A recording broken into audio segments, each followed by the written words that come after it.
ala alihi wa sahbihi ajma'in, amma ba'du. Hadis Rasulullah yang diriwayatkan oleh Imam Bukhari dan Imam Muslim yang kita akan bahas pagi ini dalam 2, 3, 4, 5 menit ke depan tidak terlepas dari wejangan nasihat-nasihat untuk kita amalkan. Ibnu Umar, putra Sayyidina Umar radhiyallahu anhuma, berkata, "Kunna natahaddas." Kami berbicara an hajjatul wada', tentang haji Rasulullah yang terakhir. Wan nabiyyu, sedangkan Rasulullah Nabi itu sendiri, baina adhhurina, di depan kami masih hidup beliau. Wala nadri ma hajatul wada', apa yang dimaksud haji wada' pun kami tidak tahu, asal bicara saja, yaitu haji perpisahan, haji terakhir. Padahal Nabi masih di depan kita. Mendengar begitu berbicara oleh sahabat ini, coba lihat. Sahabat berbicara dalam masjid sesama sahabat tentang haji wada'. Sedangkan Nabi ada di kalangan mereka. Yang dibicarakan pun nggak ngerti apa itu haji perpisahan. Nabi responnya tinggi. Langsung Nabi sallallahu alaihi wasallam hamidallah, dia memuji Allah dan memuliakannya. Kemudian Nabi langsung menceritakan Al-Masih Ad-Dajjal, tentang Masih Dajjal, tentang Dajjal. Yang ini, poin ini saya ulang lagi. Sahabat sedang berbicara tentang haji wada'. Yang haji wada' itu sahabat pun kurang mengerti. Kemudian Nabi masih bersama mereka. Nabi tidak membiarkan cerita omong kosong, tidak direspon oleh Nabi. Langsung Nabi memuji Allah. Kemudian langsung bercerita tentang Dajjal. Itu dulu. Poinnya apa? Seorang pimpinan masjid, dan Nabi kan pimpinan pada saat itu. Nabi pimpinan loh, bukan sembarangan. Di saat sahabat berbicara, Anda pemimpin, Anda tokoh, Anda orang terhormat, tolong responlah mereka. Respon. Masyarakat senang kalau direspon oleh orang besar. Masyarakat senang kalau direspon oleh orang-orang yang terhormat. Nabi langsung respon.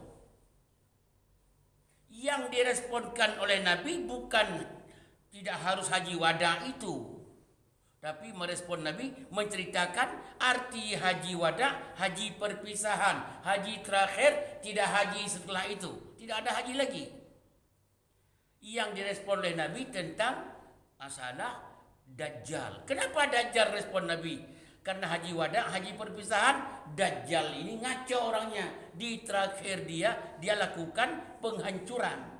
Yang penting kesimpulan kita, teman-teman kita berbicara, kita ini kalau bisa bergabung, kalau ada waktu. Ngobrol, ini keakraban.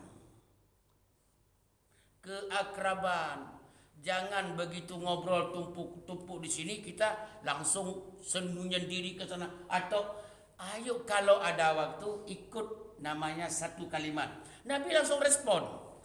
Apa respon oleh Nabi tentang Dajjal? Fa'atun naba fi dzikri. Rasulullah menceritakan panjang lebar, panjang lebar tentang Dajjal itu. Itu bahasa di sini. Rasulullah menceritakan kepada sahabatnya panjang lebar tentang Dajjal itu. Salah satu yang diceritakan dari Rasulullah, ma ba'asallahu min nabiyyin. Hai sahabatku, tahu enggak? Ma ba'asallahu min nabiyyin. Tidak ada nabi yang diutuskan ke permukaan bumi ini illa anzarahu ummatahu, kecuali selalu mengingatkan umatnya. Bukan Nabi diutuskan untuk sekedar Nabi, pelengak-pelengok, enggak. Betul-betul anzar ummatahu. Dia langsung mengarah, mengajak, membimbing, membentuk, semuanya umat itu tidak dibiarkan. Tapi diarahkan, dibentuk pikirannya, digiring kepada kebaikan. Itu Nabi. Itu kata Rasulullah sallallahu alaihi wasallam. Contoh kata Rasulullah, andarahu Nuhun. Nabi Nuh terus menata hidup apa? Hidup umatnya ditata, diarahkan, digiring kepada kebaikan. Meskipun anaknya sendiri tidak mau ikut, istrinya sendiri menentang. Tapi nggak ada urusan itu. Tokoh umat mengarahkan. Makanya jangan lihat. Tokoh itu jangan dilihat di broken home-nya. Nabi Nuh itu istrinya menentang Nabi Nuh. Anak Nabi Nuh menentang ayahnya. Tapi tetap Nabi Nuh seorang pemimpin yang bijak, yang masuk surga, Nabi loh. Makanya kalau melihat orang, jangan lihat keluarganya yang hancur, anaknya yang tidak baik, istrinya. Jangan lihat orangnya itu bagaimana, apa yang dia sampaikan. Karena anaknya, istrinya bahagian dari yang dia sampaikan. Ada yang dengar, ada yang tidak. Jawab serentak jelas.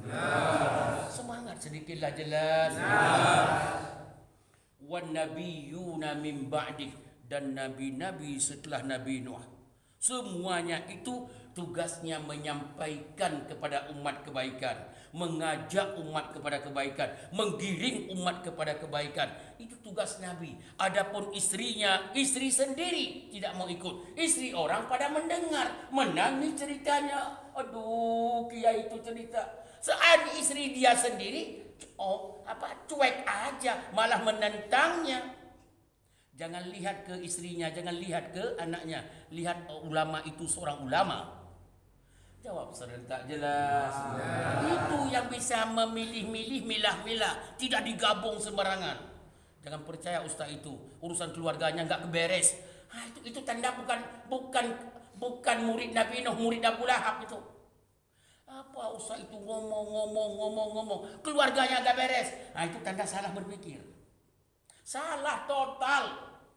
Anda melihat tokoh seperti nabi-nabi, jangan lihat keluarganya. Karena keluarganya bagian dari umatnya. Keluarganya begitu kita ngomong kadang-kadang dibantah, biarin saja. Makanya anak Nabi Nuh itu pembangkang, kafir, mati kafir. Ya, katanya namanya Kan'an, macam-macam. Istri Nabi Nuh, istri Nabi Lut. Banyak keluarga nabi-nabi yang menentang Nabi. Tapi posisi Nabi sebagai tokoh hebat tidak bisa kurang, enggak rendah. Ingat kalimat poin yang terakhir ini. Anda jangan menghina ulama karena keluarganya. Keluarganya boleh compang-camping, hancur, tetapi Anda bukan ikutin keluarganya. Keluarga Nabi juga hancur, tapi tetap Nabi adalah tempat pegangan kita, panutan kita, orang yang kita harus mendengar ujangannya. Tidak boleh diukur seseorang melalui, kok kurang semangat. Tidak boleh diukur seseorang melalui keluarganya, nggak boleh. Bapak itu ustadz besar, istrinya nggak pakai jilbab. Bukan begitu agama. Tuh kena lah pagi ini. Yang hadir ini 80% melihat ustadz kalau istrinya nggak pakai jilbab, ustadz apaan tuh? Betul nggak tuh? Ya. Yang benar itu adalah salah. Itu salah. Yang benar urusan istri nggak pakai jilbab itu bukan urusan Nabi Nuh, istrinya kafir loh. Coba cari penceramah yang pagi-pagi marah-marah, ada nggak? Ada. Jawab serentak, jelas? Semangat, jelas? Saya tanya lagi, ada enggak ustaz pagi-pagi marah? Jangan jawab itu. Jangan jawab itu. Su'ul. Marahnya saya. Baru saya bilang tadi. Aduh. Dengar, kalau ngukur seorang kiai bukan di istrinya. Istrinya telanjang pun di jalan biarin aja, bukan urusan kita. Istrinya, anak-anaknya kacau morfinis apa? Kayak main fitness saja. Minum ini, makan ini, anak orang dibawa anaknya enggak terganggu Ustaz. Ustaz tetap terhormat. Makanya jangan melihat hebat Ustaz melalui istrinya, melalui keluarganya. Ini penilaian yang salah. Saya jawab begini, kalau itu caranya Anda enggak percaya kepada Nabi Nuh karena anaknya hancur. Anda tidak percaya kepada Nabi Nuh karena istrinya hancur. Anda tidak percaya kepada Nabi Lut karena istrinya hancur. Yang benar, istri Nabi dan anak Nabi bahagian dari yang sedang didakwahkan oleh Nabi. Ada yang mendengar, ada yang tidak. Ada yang hancur, ada yang semakin hancur. Tapi seorang Nabi tidak diukur melalui kehancuran keluarganya. Jawab serentak sebagai penutup, jelas?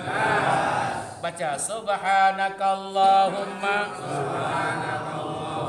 wa bihamdika asyhadu an la ilaha illa anta astaghfiruka wa atubu ilaik. Wassalamualaikum warahmatullahi wabarakatuh.